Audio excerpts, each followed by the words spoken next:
How to form a 501c3 nonprofit corporation. A nonprofit corporation is purpose-driven, a company whose goal is not to make profit for themselves. Typically, they are an organization that wants to make money in order to help further a social cause or provide a public benefit. Let's get you started on the right path to forming a nonprofit corporation in Oklahoma.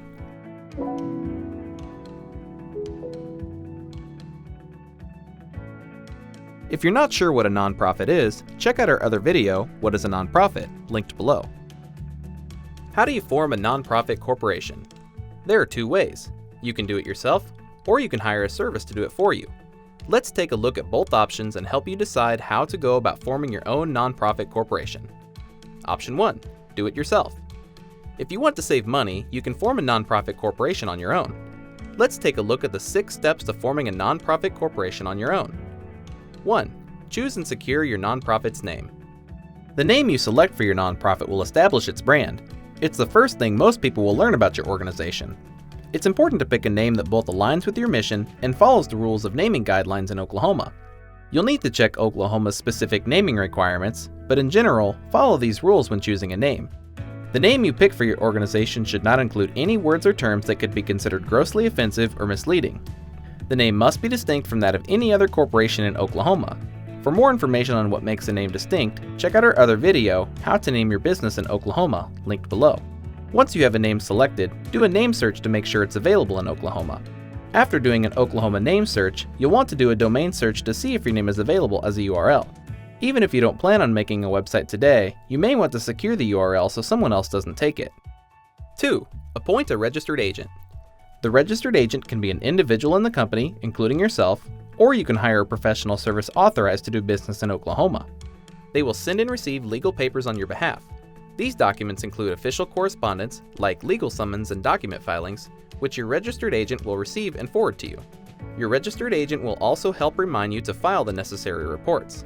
Failure to properly maintain your nonprofit can result in fines and dissolution, so this assistance is valuable. 3. Select directors and officers. Your nonprofit corporation will be made up of some number of directors and officers. The directors of a nonprofit are responsible for overseeing the operations of the organization. Together, they form the board of directors. The power and influence of the directors over the organization comes from them as a board. The directors themselves do not have any authority as individuals. The board typically creates the policies that govern the nonprofit. They also oversee management-level hiring, such as the company officers. The officers of a nonprofit, such as the president or secretary, are individuals with responsibilities and the authority to execute based on their job description. Together, the officers on the board will come together to make up the organizational structure of your nonprofit. An officer may also be on the board of directors and serve both roles if allowed to do so by the organizational bylaws, which we will discuss later. If your organization plans to apply for 501c3 status for federal tax exemptions, it must elect at least 3 directors not related to each other. 4. File the certificate of incorporation. To form a nonprofit corporation, you will need to file official papers with Oklahoma. In Oklahoma, this is called the Certificate of Incorporation. Some possible information in the Certificate of Incorporation you may need to include is entity name and type, registered agent and registered office, duration, purpose, directors, incorporators, and any supplemental provisions.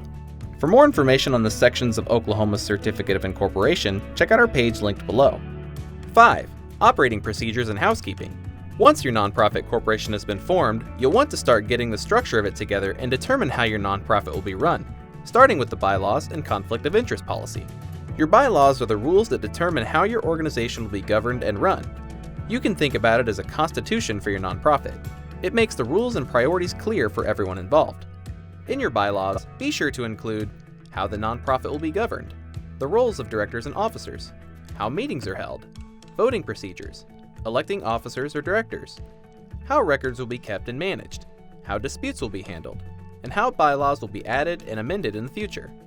When you're ready to get started, check out some bylaws templates linked in the description below. The conflict of interest policy are the rules set to ensure that decisions being made for the nonprofit are based on what is best for the organization and not being motivated by what is best for individuals. You'll want to make sure you have a draft of both the bylaws and conflict of interest policy before your organizational meeting. We have templates of both bylaws and conflict of interest policy linked in the description below. An organizational meeting is the first official meeting of your nonprofit. Some of the things that are discussed in a typical organizational meeting are taking attendance to show you have a quorum, appointing temporary officers and chairmen, adoption of bylaws, and adoption of conflict of interest policy. It's important to record minutes of the meeting and have it signed by all attending directors. We have some corporate minutes templates linked below to help you get the ball rolling. After your nonprofit has been formed, you'll need to apply for an EIN or employment identification number. An EIN is like a social security number for your nonprofit and is used for things like filing for 501c3 status, opening a bank account, applying for tax exempt status, and submitting tax returns. For more information on EINs, check out our other video linked below. 6. Apply for 501c3 status, federal tax exemption. What is federal tax exempt status and why do you want it? When a corporation generates income, that corporation has to pay a federal income tax. As a nonprofit, your goal is to generate income that is used to help further a cause, rather than fill the pockets of the company employees. Because of this, the federal government allows that nonprofits' income not be taxed so that more of the money can go towards the cause that the nonprofit is supporting. Before your nonprofit can apply for 501c3 status, it must file the Certificate of Incorporation with required provisions, adopt the bylaws and conflict of interest policy, and have an EIN number. In order to file for tax-exempt status, most organizations will need to file Form 1023 online or by mail and pay a fee of $600. If your organization's annual gross receipts are below $50,000, then you may be able to file Form 1023-EZ with a fee of $275. You can check your eligibility with the link in the description below. To obtain exemption from Oklahoma corporate income tax, you must submit the registration application, linked below, to the Oklahoma Tax Commission. Option 2. The second way to form a nonprofit is to hire a professional service to create your nonprofit for you. Hiring a professional service to file your forms and act as your registered agent for the nonprofit will cost you an additional $50 to $150. This fee only covers formation of a nonprofit corporation. If you wish for the professional service to file for 501c3 status, the cost may go up to as much as $1,700 plus filing fees. However, there are several benefits to working with a pro. A hired registered agent helps with getting your reports filed on time, helps you stay organized by keeping your business mail separate, and is available at all regular business hours to accept official mail and legal papers on your nonprofit's behalf.